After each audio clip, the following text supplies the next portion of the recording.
Hello everyone, today I'll be sharing the basics of contouring. So the word contouring means the edge or line that defines an object or a shape. In our cases, it is our faces. So to define our face, we use the term contour. As you can see, this is my natural contour of my face. So once after applying the foundation, your face would look like an even skin tone. Like you may cover your flaws and you may cover your shadows in your face. So with the help of contouring, we'll bring back those shadows which you naturally have in your face. So these are the natural contouring lines in my face. I have covered all those things with foundation and I have done my eye makeup and lips. And that's it. I'll show everything in my face so you may feel it better to understand. The purpose of contour is to correct your face because it adds more balance to your natural skin tone and you may look better in photos or in pictures maybe. So when you're going to buy a contouring product, you have to keep 4 things in your mind. First thing is whether it is cream or a powder product, and number 2 is what color to choose, and number 3 is whether it is a matte or a shimmer product, and number 4 is the quality of the product. So keep all those things in mind. I'll be sharing those tips and tricks. So when you're going to buy a cream or a powder product, you have to choose it yourself. If you never tried a cream product, I have a tip for you. If you have a brown kohl pencil, apply this on your back of your hand and then add a tad bit of your foundation and then blend it on the back of your hand. And then apply on the cheek areas and where you want to contour your face. Try that if it works for you.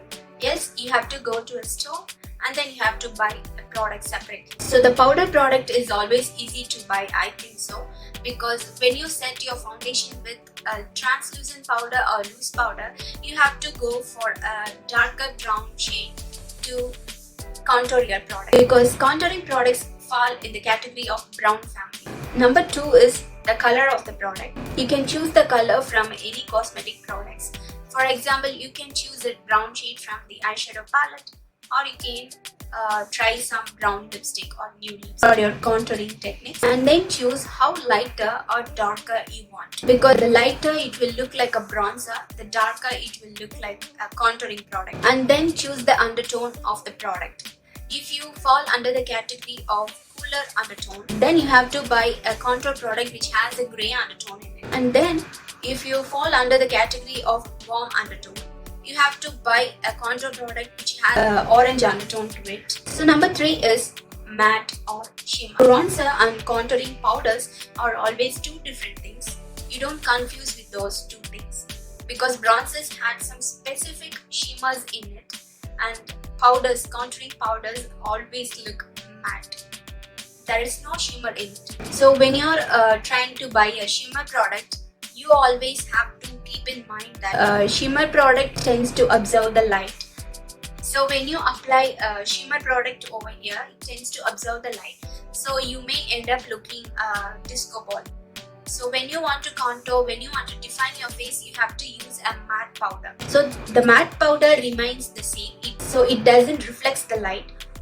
So try to use a contour product which has a matte finish in it. Bronzers had some specific metallic finish in it, so it always helps you to give you a healthy glow. And it doesn't help you to define or sculpt your face. So if you want to contour your face, you have to always choose a matte powder rather than a shimmer powder which is a bronzer. So number 4 is the quality of the product. There are plenty of products in the market. Some of them have a cheaper rate, some of them are expensive. You can choose according to your budget. To check the quality of the product, you have to go to the store and check it by yourself by swatching on the back of your hand in a natural good light. So when you look for the quality of the product, try to look for whether it is smooth or not, it is easily blendable or not, and all those things. And that's it. Now let's go to the contouring techniques. The 3 most important things you have to pay attention is brushes, application and placement. So when you look for a brush, if you take this larger blending brush, if you apply a contour product over here, your shadow will be very bigger, so it doesn't help you to identify your cheekbones or to define your face features. So always try to use a very precise brush like this. It is densely packed to blend on your cheekbones. Else, you can choose a brush like this. It is slightly angled and it is very easy to blend over here and also on a jawline. So this brush can blend a cream product also, and this brush can blend both of the cream or powder products. Now let's talk about the placement, where you can place the contour product. If you don't have natural shadows on your cheekbones, under your cheekbones, then you have to turn it on the light above your head. You have to turn the light above your head. So look straight in the camera. Identify a shadow under your cheekbone, on your forehead, and then on the sides of your nose, and then under your jawline, to identify where your natural shadows fall. If you have a little bit of puffiness on your cheekbones or under your eyes, try to avoid a shimmer product because that tends to absorb the light. So it reflects the light. So you don't want to end up looking like a disco ball. Coming to the application of the product, it differs for each face shapes. So I can demonstrate only in my face for my face features. So you can take a look of the application of the product where I'll be applying. So the product which I use for contouring is a cream product and it is in the stick form. So it looks like this. It is from Beauty. So I'll divide my face into 3 parts. That is the forehead, the cheekbone area, and then the jawline. So when you look at my forehead, it is slightly narrower. It is rounded on the hairline part, and then on the sides I have a very narrow forehead, slightly over here. I apply like this. I'll be blending this into my hairline to make it look as natural as possible. So when you're blending, you have to blend it into your hairline so that your hairline and your face doesn't look two separate parts.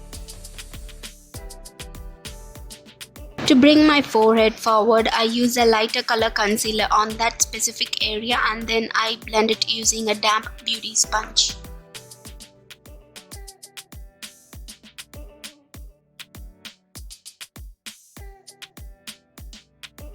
So moving on to the second part, which is my cheekbones. When you take a closer look on my cheekbone, I slightly have a bigger cheeks and I cannot identify where my cheekbone is. I cannot identify the halos of my cheeks. To contour my face, I'll be drawing a line starting from my ears to the end of my eye.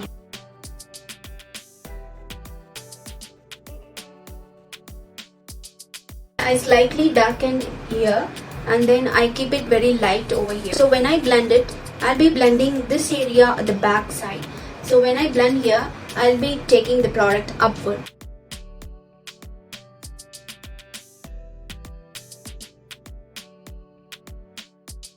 So if I look straight, this part of my face slightly looks slimmer rather than this part. So I'll be doing the same on this side also. So I have made my cheekbones to look slimmer. On the center part, I have to make my under eyes to attract the light so that my cheekbones look backward.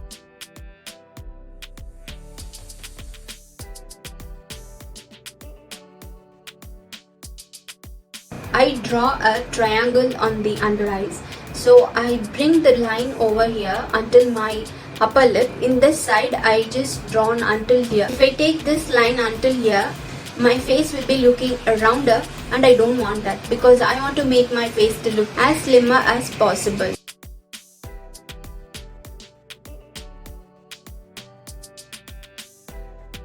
Now you can see the difference. I think this side of my face look very puffed and it doesn't have any shape.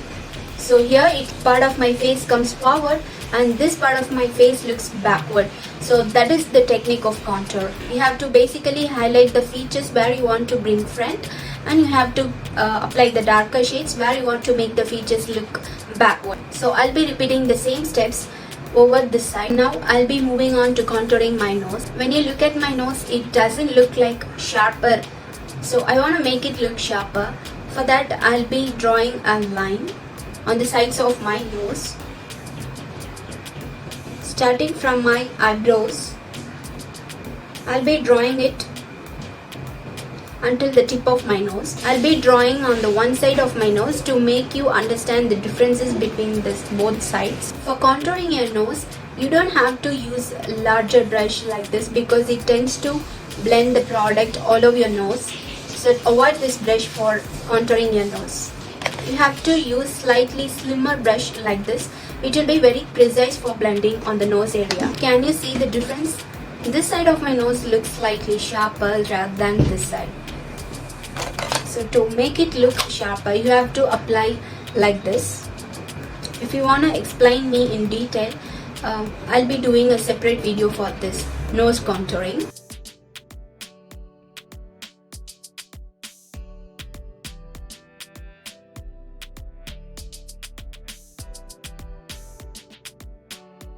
So in this area, you have to blend it into your eyebrows. So when you apply eyeshadow, it doesn't look two separate parts in your face. Now that I have added shadows on my nose, so I'll be highlighting tad bit on the bridge of my nose to make it look even more sharper.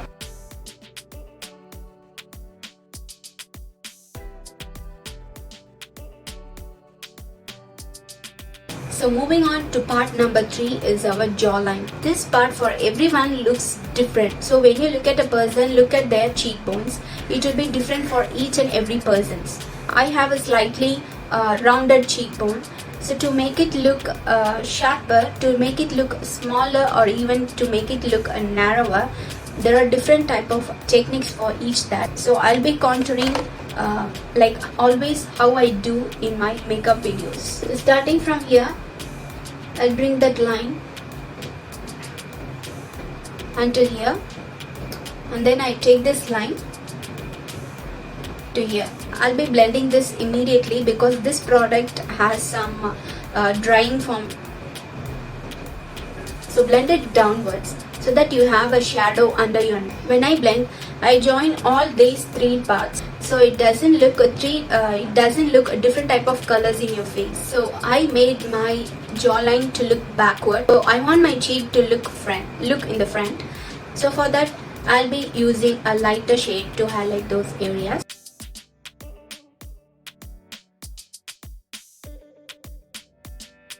As soon as I finished blending all these cream products, I want to set entire thing with a powder product. I am using 2 different powders for this. In the center of my face, I'll be using a translucent powder. On the side of my face, I'll be using a contour powder in the matte variant. So I have completed setting my face with powder. So this is how my face looks after contouring each and every parts of my face. So I hope you all like this video, and I hope this video is something informative to you. So I have shared all my tips and tricks for you guys to identify where you can apply the product and how you can blend the product. I'll be sharing my product details in the description box below. You can check it out. I'll be meeting you all in my next video. Until then, it's Tilaga signing off. Bye bye.